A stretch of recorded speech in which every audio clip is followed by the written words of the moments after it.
Olá pessoal, para começar a nova temporada do English Podcast com o pé direito, eu convidei o meu amigo Ulisses Webb de Carvalho para um bate-papo sobre como aprender inglês com música. Ele enviou um vídeo para a gente, vamos assistir? E aí, tudo bem? Ulisses Carvalho do Tecla SAP. Acabei de gravar com o Alessandro um podcast sobre o estudo de inglês com música. Escuta aí que você vai curtir, tem um monte de dica bacana para você dar uma turbinada legal aí no seu inglês. Um abração.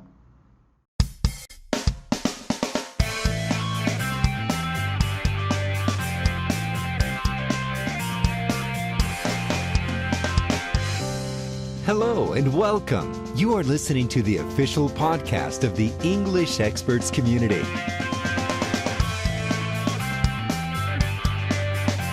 Olá amigos do English Experts, aqui é Alessandro Brandão e eu confesso, eu já estudei inglês com as letras de Roxette. E eu sou Ulisses e eu também confesso que já estudei com as letras do A-ha. Hoje o nosso bate-papo é sobre isso mesmo, galera. É inglês com música. Então, prepare-se aí e aproveite.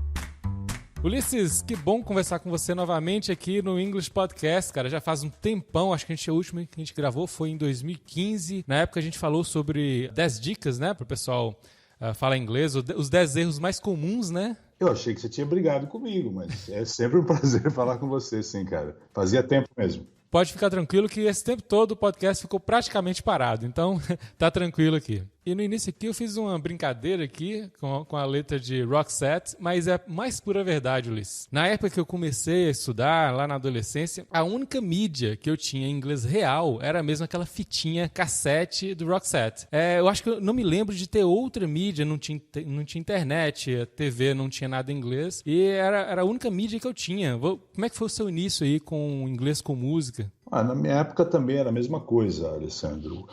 Hoje em dia, todo mundo tem um smartphone, tem um aparelho e tem um controle muito maior sobre o que ouve, né? Você ouve música mais individualmente hoje em dia. Naquela época você não tinha muito controle, você entrava num supermercado, você andava na rua ou ia a uma festa, você ouvia de tudo e acabava sendo influenciado pelo tipo de música que era predominante na rádio, né? Eu ouvi de tudo, então. Respondendo a tua pergunta, eu ouvi de tudo. Ouviu muito Iron Maiden? Ouvi também Iron, né? Só para explicar para o pessoal aqui, na verdade, essa aqui foi uma dica do Ulisses, que eu vi num vídeo dele. A maioria das pessoas pronuncia com... Explica isso aí pra gente, Ulisses. Eu fiz a brincadeira aqui, mas é mais para jogar o assunto, para você explicar aí. Um erro muito comum de pronúncia. Eu percebi a brincadeira e entrei na dança também, né? O Iron, como a gente costuma falar na pronúncia abrasileirada, mas esse R em inglês é uma pegadinha. A pronúncia é iron. Iron.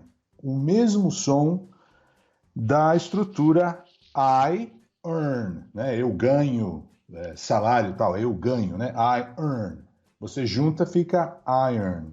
Iron Maiden. É assim que é a pronúncia como manda o figurino. É interessante que a gente, de tanto ouvir, né, todo mundo falando, acho que internaliza aquela pronúncia e... Mais até do que ouvir, viu, Alessandro? A causa, eu acho que é mais pelo fato da grafia, né? Você vê o I escrito, você vê o R ali bem na cara, e é difícil você falar uma coisa de outro jeito do que está escrito, né? A força do córtex visual, né? A palavra impressa tem um poder assim muito maior do que a audição. Então você acaba sendo induzido ao equívoco por conta da grafia nesse caso. Essa é a minha opinião, né? A gente usa a estrutura do português para falar o inglês. E se não praticar muito, se não ficar muito atento, é fácil de cair nessas armadilhas. Exato. E você tem exemplos de palavras ainda mais comuns, pensando assim de pronto, o caso de talk. Talk, T-A-L-K. É muito difícil você se convencer conscientemente, né, de que aquele L ali não é pronunciado, é talk, é walk, né? W-A-L-K, você fala walk. Perfeito. E para começar aqui, eu acho que é um assunto meio que indo para o lado da gramática, mas eu gostaria que você respondesse aqui uma pergunta do Felipe, o nosso membro do English Experts, o Felipe. Ele perguntou lá no fórum o seguinte: qual é a diferença entre music, song and lyrics? Essa é fácil de separar.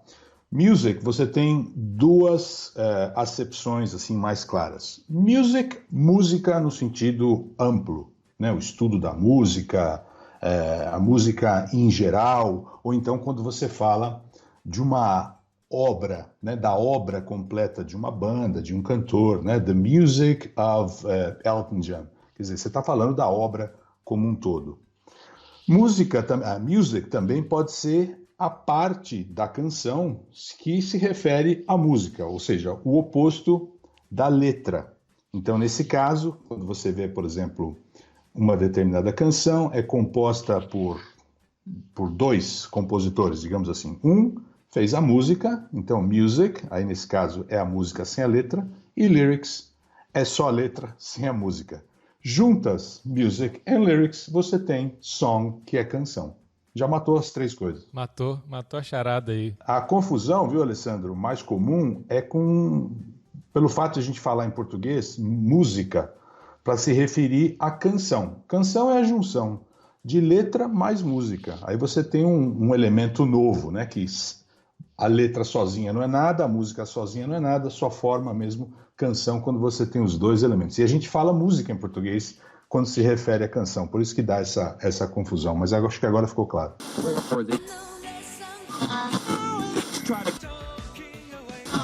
Ô Ulisses, o estudo de inglês com música, ele cresceu muito, principalmente depois agora do crescimento do YouTube, né? Mas o inglês com música não é algo novo.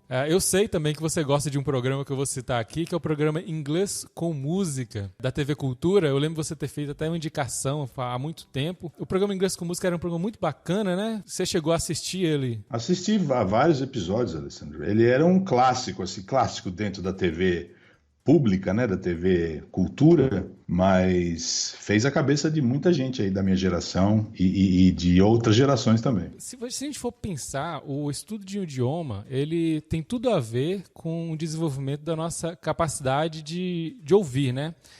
Não apenas aquela pessoa que ouve música por lazer, mas também o caso do músico, né? Quando a gente está aprendendo o idioma, a gente também tem que pensar... praticar aquelas mesmas habilidades que o músico pratica quando ele está tentando pegar uma música ali, né? Porque no idioma a gente tem que treinar os ouvidos para identificar cada nota. E o estudo em idioma tem muito disso, né? Tem sim, Alessandro, mas eu acho que o aspecto do listening, né, do desenvolvimento da capacidade auditiva, no caso da música, é um benefício secundário, porque não é toda canção, não é toda a forma de cantar que é propícia para você treinar esse desenvolvimento da capacidade auditiva. A gente falou agora há pouco de Iron Maiden, né?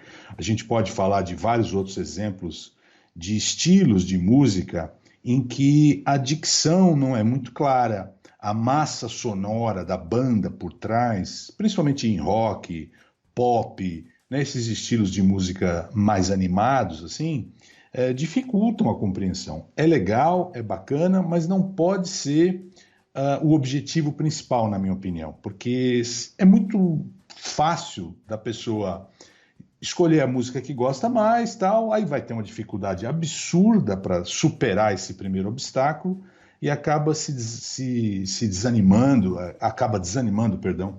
e se frustrando à toa. É legal, é bacana, mas você precisa ter muito cuidado na hora de escolher as canções propícias para essa prática. Música mais lenta, música mais antiga, não tanto por conta do estilo, aí mais por causa da gravação mesmo. Antigamente se colocava a voz mais para frente nas gravações. Hoje em dia, o que predomina é a parte rítmica, né? A parte da instrumentação, a massa sonora da banda hoje em dia, nas gravações pop, colocam a voz lá para trás e dificulta mesmo. Então, cuidado na hora de escolher e deixa a prática do listening como um desses benefícios importantes do estudo com a música. Está longe de ser o único, Alessandro? As músicas dos anos 80, por exemplo, quando vou ouvir essas músicas, o entendimento aumenta demais. Exatamente por conta disso, essa observação que você fez, né? Da voz, parece que eles davam um destaque maior. E a instrumentação, ela não atrapalhava tanto o entendimento. Exato, Alessandro, mas eu acho que você vai notar uma diferença ainda maior se você voltar no tempo ainda mais, tá? Eu estou falando aqui de anos 50, anos 40, até um pouco nos anos 60 você tem isso. Mas essas gravações antigas, aí você vai ter que ir lá para Nat King Cole, Frank Sinatra, Tony Bennett lá no começo da carreira dele, Billie Holiday, você vai ver Sarah Vaughan, Ella Fitzgerald. Tem uma turma mais antiga que vale a pena conhecer também, para quem é mais jovem, não tem problema nenhum, não é proibido, tá? Gostar de música antiga. E você vai perceber que essas gravações são todas analógicas, né? Mas a voz, cara, tá assim na cara. É muito bom para praticar o listening.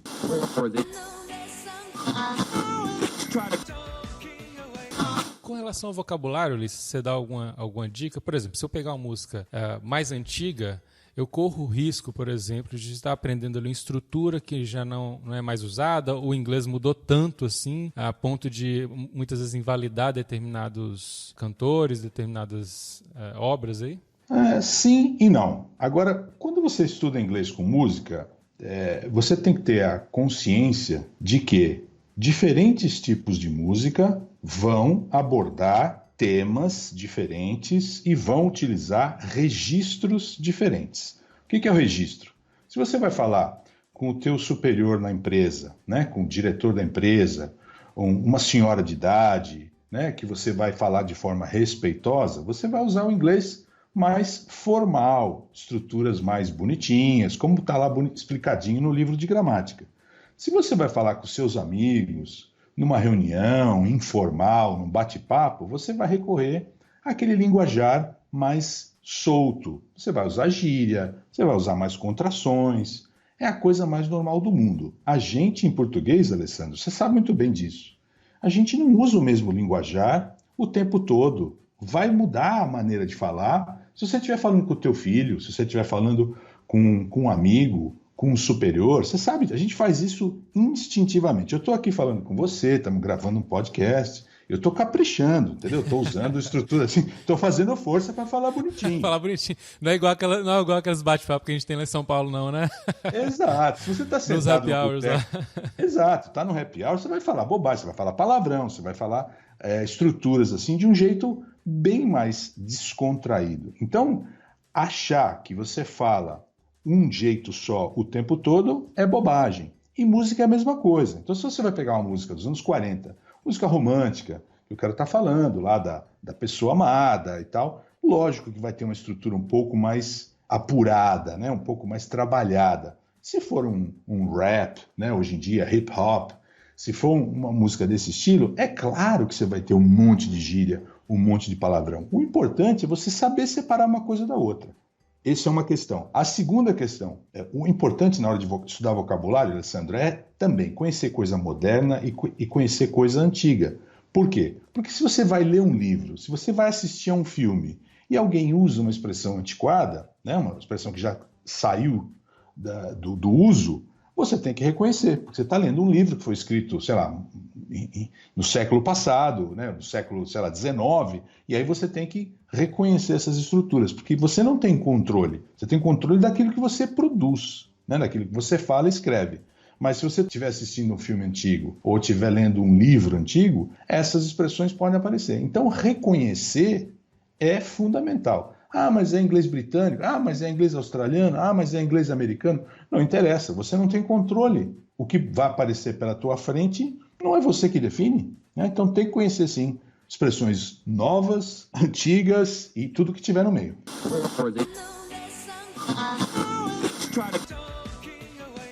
Ulisses, e com relação ao vocabulário, como é que você instrui as pessoas aí a estudar música, através da música ampliar o vocabulário? Que é importante que ela pegue ali e faça a tradução. O que você indica aí para o pessoal? Eu gosto sempre de separar em dois aspectos quando a gente fala de vocabulário e música, Alessandro, porque o que as pessoas normalmente pensam primeiro é palavras novas. Vou ampliar meu vocabulário. Ponto. Isso é verdade, acontece, tudo certo, tudo lindo. Agora, o que muita gente às vezes esquece é que você vai reforçar o vocabulário que você já tem.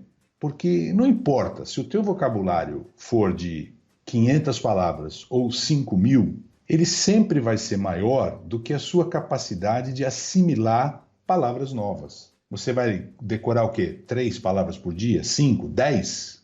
Sempre vai ser menos do que o arsenal, do que a poupança que você já fez. Então, quando você estuda inglês com música, você vai numa música, sei lá, de 3, 4 minutos, você vai ter lá 150 palavras, 200 palavras, você vai aprender 4, 5, ou 10, ou 20, não importa. Mas você vai reforçar um montão de outras que você já conhece. E você sabe muito bem, vocabulário é igual músculo, entendeu? Se você passar 6 meses e não aparecer na academia, o que vai acontecer? Vai ficar barrigudinho. Não tem milagre, né? Então, para mim, o maior benefício é não esquecer o vocabulário que você já tem. E aprender. E aprender novo, é lógico, porque é meio que automático, não tem como não aprender vocabulário novo, né? Por isso que eu acho que o benefício é absurdo quando se trata de vocabulário. Você deixa de esquecer o que você já sabe e vai colocando mais moedinhas aí nessa sua poupança. Vamos supor que eu seja um aluno novo, eu estou sendo exposto a primeira vez a uma música. É sempre muito difícil, até mesmo para quem tem muita experiência com o idioma, entender determinadas músicas de primeira. Você que tem muita experiência com o inglês aí, pode dizer isso aí, Luiz. Sem dúvida, sem dúvida. Eu ouço as coisas e tem hora que passa batido, porque, como eu falei no começo, a massa sonora da banda acaba sobrepondo a voz do cantor. E às vezes são muitos detalhes. E são muitos universos diferentes, né? Se você passa de um estilo, por exemplo, você gosta de música country, você ouve lá, o cara está falando das referências daquele universo. Se você pula e vai ouvir uma banda de punk ou uma banda de metal, entendeu? Cada um fala da sua história. São narrativas bem diferentes, com componentes bem diferentes. E é impossível você estar familiarizado com todas essas referências, né? Então, não é aquela coisa assim tranquila, entendeu? Ligou ali e sai entendendo tudo. Vai sofrer, principalmente se você estiver num universo desconhecido.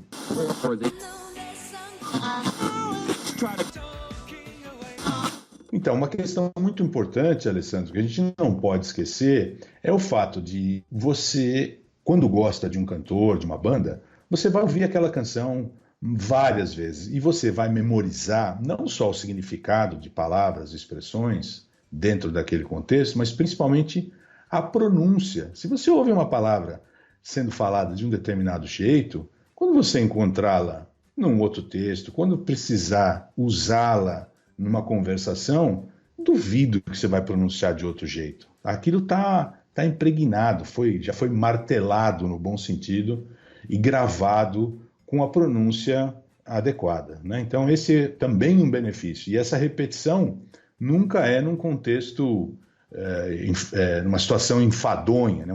Não é chatice você ouvir a música do artista que você gosta. É prazer e aí a chance de sucesso é muito maior. E assim como acontece nos textos e artigos do mesmo autor, é bem provável que o vocabulário que ele usou numa música, ele vai usar aquela mesma estrutura ou um vocabulário muito parecido em outras músicas do mesmo álbum, né? Às vezes pode acontecer isso também. Mais até do que a palavra, né, Alessandro? É mais o estilo mesmo, o jeito. Você sabe quais são as temáticas, né? O cara fala de amor, se é música romântica, então você meio que se situa naquele universo. Se é música de protesto, o cara tá lá reclamando de alguma situação, você já tá meio que esperando aquele tipo de discurso. Aí facilita mesmo a compreensão. E aí eu só queria colocar um adendo, Alessandro, que é muito importante você fazer um trabalho de preparação, tá? Se você vai ligar lá o som e sair tentando entender a letra assim, sem nenhum tipo de introdução, fatalmente você vai quebrar a cara. Então é importantíssimo saber quem é a banda, quem é esse artista, de que época que ele é, do que ele costuma falar, do que é essa música em particular. É uma homenagem a alguém que morreu? É uma namorada que ele levou um pé na bunda? Sei lá. alguma coisa você tem que saber, porque aí o que acontece? Você já vai com aquela expectativa de ouvir certas coisas. Se você ouviu uma palavra que parece com outra coisa, você sempre vai, claro, captar o contexto ideal daquilo que você já se preparou. Então não adianta jogar só no ouvido a responsabilidade de entender uma letra. Se você não estudar, se você não souber do que a música está falando antes, não tem jeito. Ulisses, eu tenho um exemplo clássico disso aí, que aconteceu recentemente aqui no English Experts. Tinha um tópico lá da música da Rihanna, se não me engano. Tem uma música dela que a palavra work não tem a mesma acepção, como você sempre diz, do tradicional, né? Então, tem que tomar cuidado. Eu vi muita gente lá traduzindo como trabalho mesmo, mas não era essa a acepção. Então, é bom entender o contexto e o estilo musical daquela pessoa ali antes de sair repetindo aí aos quatro ventos, né, aquelas frases. Sem dúvida. E esse exemplo que você deu, Alessandro, é uma exceção da exceção, porque ela não usa inglês ali, né? Ela usa uma espécie de dialeto que é falado lá do país dela de origem, que é Barbados, né? Então, americano, inglês, australiano, ninguém entende aquilo também, né? É verdade, não é verdade. Não é o inglês normal das ruas. Das ruas lá de Barbados, né? Não é um inglês assim que se ouve em outros países de língua inglesa. Então esse é um caso atípico. Agora o cara vai escolher justo essa para entender a letra, vai se arrebentar, né?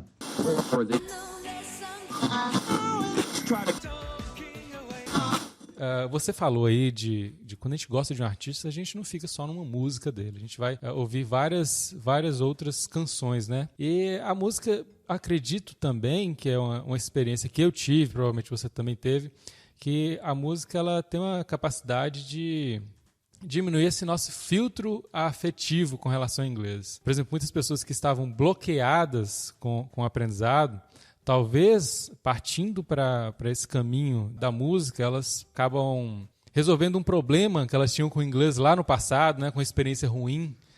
Concordo com você, Alessandro, porque mesmo quem sabe muito pouco de inglês, sim, nível básico do básico, o cara consegue, com uma música que ele gosta, pelo menos cantar um pedacinho do refrão, o mínimo, sabe?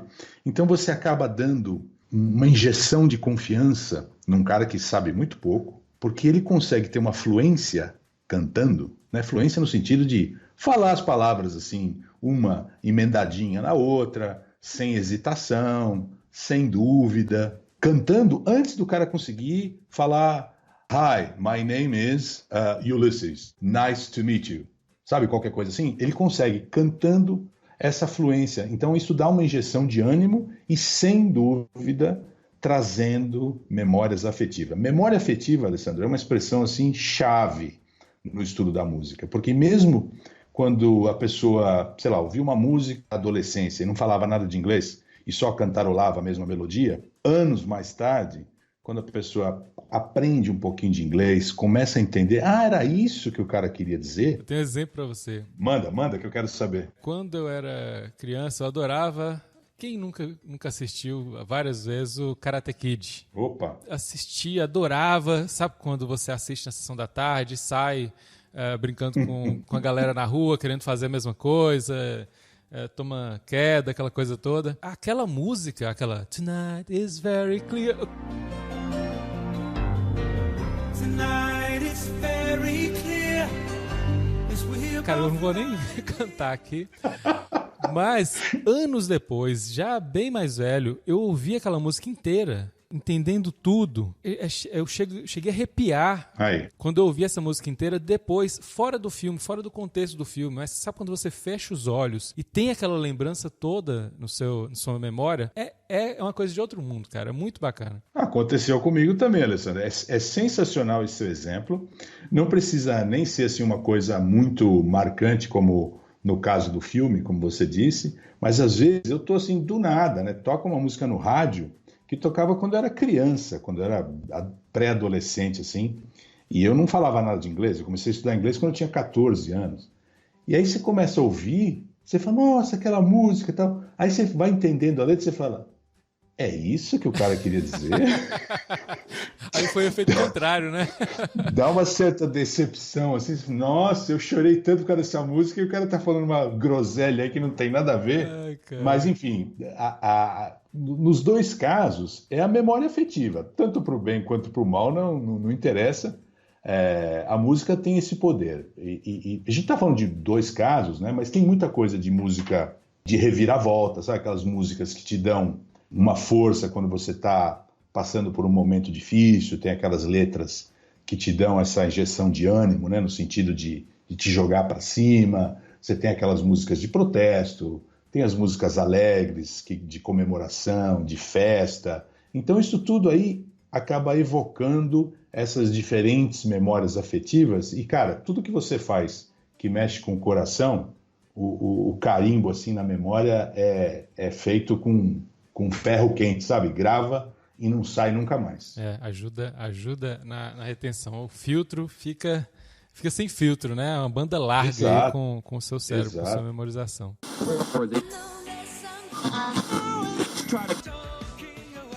Você já comentou várias vezes, mas para alguém que está aqui ouvindo o podcast, ele vai estar... Pode perguntar aí, pode se perguntar, que música que eu escolho? Eu gosto de vários estilos. Eu vou escolher rock, funk, rap. O que eu vou escolher? O que você indica? É simplesmente o que ele gosta, ele tem que ir lá e estudar e se virar? Então, é muito simples, Alessandro. A resposta é sempre a mesma para todo mundo. Você vai escolher a música do cantor que você gosta, do estilo que você está acostumado a ouvir. Agora, isto posto, não significa dizer que todo mundo vai ter que usar a abordagem de estudo idêntica. Se o cara gosta de Sepultura, estou dando um exemplo assim, se o cara gosta de Sepultura, listening não vai ser a atividade ideal para treinar com esse tipo de música. Rock pesado, metal, speed metal, essas coisas não adianta. O listening tem que ficar para outros estilos. Então, mas também não adianta falar para o cara, não, tem que ouvir Frank Sinatra, porque a pronúncia do Frank Sinatra é cristalina e tal. Se o cara detesta a música desse estilo, qual é o resultado? É o contrário do que a gente acabou de comentar, né? Então não adianta. Então escolha o estilo de que você gosta mais, mas vá com a consciência de que cada estilo vai ser propício para estudar um determinado tipo de coisa.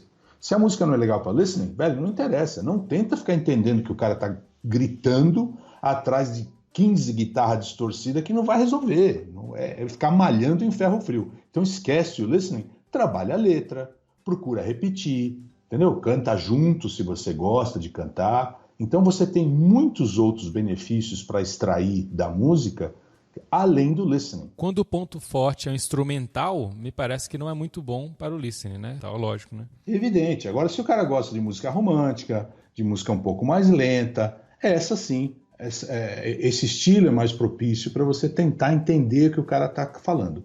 Mas isso é só um pedacinho, né, Alessandro? Porque é tanta coisa que vem.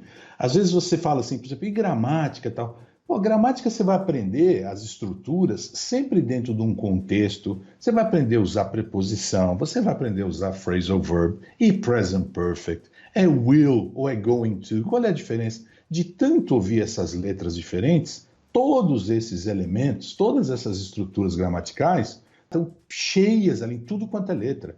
Então você às vezes estuda uma estrutura sem perceber que está estudando. E esse é o benefício maior. E aí você toca de novo a música, né, o álbum inteiro, se você gostar do artista, e está reforçando esse aprendizado. Todo o vocabulário que você já sabia está sendo reforçado, você não vai esquecer, está aprendendo palavra nova, está aprendendo estrutura gramatical, está repetindo com a pronúncia adequada, porque você não vai repetir um negócio totalmente atravessado, e o listening ficou lá para trás. Deixa para treinar o listening quando for uma música calma. Você entra na farmácia para comprar um remédio para dor de cabeça, está tocando uma música lenta lá, você está prestando atenção, está aprendendo alguma coisa, está praticando o listening, tá?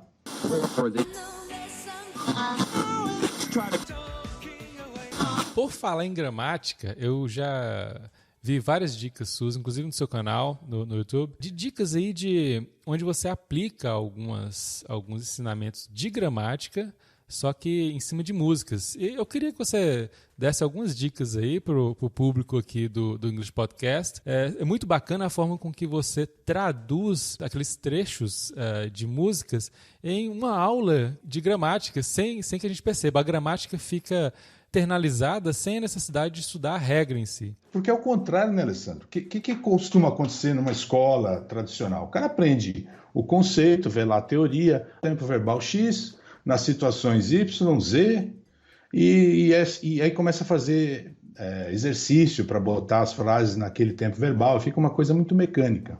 No caso da música é o contrário, você já está vendo o exemplo lá, você já está falando, está cantando na estrutura adequada, né? Seja ela padrão formal bonitinho, como manda o figurino, ou seja uma estrutura informal, né, enviesada, como a gente pode até dizer assim, mas você já está usando como ela é usada no dia a dia, na prática.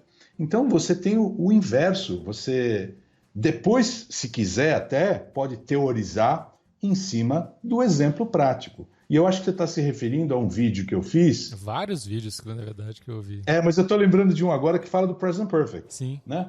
E eu dou 2 exemplos de 2 canções, uma do Queen e a outra interpretada pelo Frank Sinatra, que é My Way, e a do Queen é We Are the Champions. Nas duas você tem um balanço da vida, né? O caso do Frank Sinatra é uma música que fala dos erros que ele cometeu, dos acertos, né? Bom, enfim, um balanço da vida. Num trecho de My Way, ele fala Regrets, I've had a few. Ou seja, arrependimentos, sim, eu tive alguns ao longo da minha vida. Então, I have had é present perfect, porque ele está se referindo à vida dele, desde quando ele nasceu até o momento em que ele canta a música, ação no passado, né? Com conexão, com ligação direta com o presente. I've had a few regrets. Tive alguns arrependimentos. No caso da música do Queen, We Are the Champions, que também é um balanço, mistakes and bad mistakes, I've made a few. E erros graves, eu cometi alguns. I have made a few. Por que é present perfect? De novo, é uma ação no passado que tem ligação com o presente. Estou fazendo esse balanço da minha vida, da vida profissional, da vida pessoal. Então, as duas situações são típicas, clássicas do present perfect. Aí eu te pergunto... E ele não está falando quando foi, né, também. Exato. Não, e outra, eu te digo assim, você está pensando em present perfect na hora que você está lá cantando a plenos pulmões a música do seu cantor favorito? Está pensando em gramática nada, cara. Está pensando em... agora tem que usar o at, tem que usar o in, tem que usar... Você está repetindo, e está internalizando, e está absorvendo. Isso que interessa. Ulisses, eu vou tomar a liberdade de indicar aqui para o ouvinte do English Podcast aquela sua série de vídeos onde você ensina, através da música, várias expressões, palavras em inglês, questões relacionadas à cultura e muitos pontos da gramática que geralmente geram muita confusão, e você consegue traduzir isso muito bem através do uso da música. Questões, por exemplo, como o present perfect, a pronúncia, os conditionals, o gerúndio mais preposição, como é que se usa isso. E nessa série de vídeos você consegue fazer isso muito bem. Então, para você que está ouvindo esse podcast, eu vou deixar o link aqui na descrição do podcast e vale a pena conferir.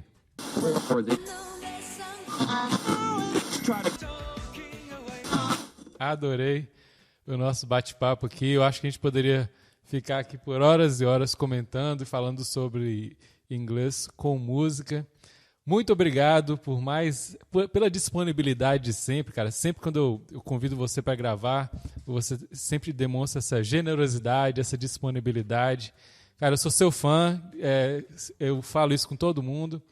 E obrigado mais uma vez, Luiz. Alessandro, eu não posso deixar você terminar esse podcast sem falar que quando você estuda inglês com música, você aprende também referências históricas, culturais, você amplia seus conhecimentos gerais muito além de gramática, vocabulário, expressões, gírias, etc. Tá? Você vai ser uma pessoa muito mais interessante, vai ter muito mais assunto na hora de conversar com alguém, em português ou em inglês, não interessa. Foi um prazer enorme, Alessandro. Estou sempre à disposição, conversar com você. É muito gostoso conversar com o pessoal do English Experts. É um negócio que, como eu falei lá no começo, já estava com saudade. Vamos repetir a dose em breve, meu amigo. Um abração aí.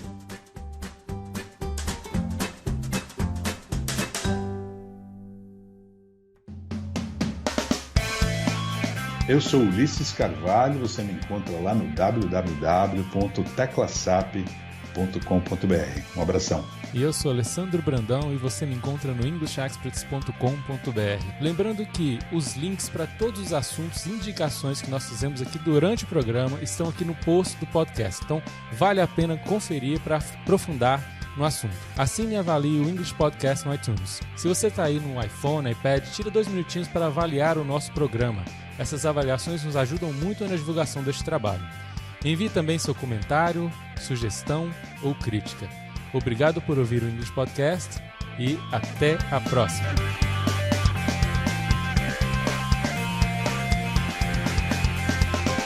Podcast by EnglishExperts.com.br